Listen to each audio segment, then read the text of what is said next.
قناعت ایک صحیح بخاری نمبر 6470 میں موجود ایک حدیث میں حضور نبی اکرم صلی اللہ علیہ وآلہ وسلم نے یہ نصیحت فرمائی کہ جو شخص اپنے پاس موجود مال پر راضی ہوگا وہ خود کفیل ہو جائے گا۔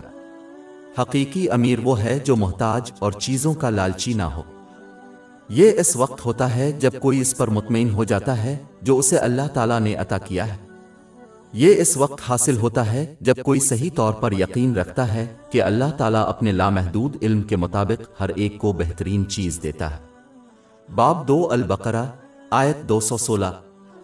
لیکن شاید آپ کو کسی چیز سے نفرت ہو اور وہ آپ کے لیے اچھی ہو، اور شاید آپ کو ایک چیز پسند ہے اور وہ آپ کے لیے بری ہے، اور اللہ جانتا ہے اور تم نہیں جانتے۔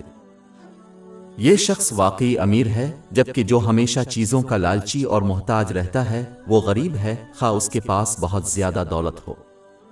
صحیح مسلم نمبر 2420 میں موجود حدیث میں اس کی طرف اشارہ کیا گیا ہے۔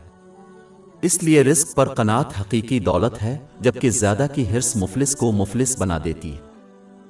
ہماری ویب سائٹ www.sheikhpod.com پر 400 سے زیادہ مفت e books, audio books, infographics, podcast اور بلاگ دستیاب ہے۔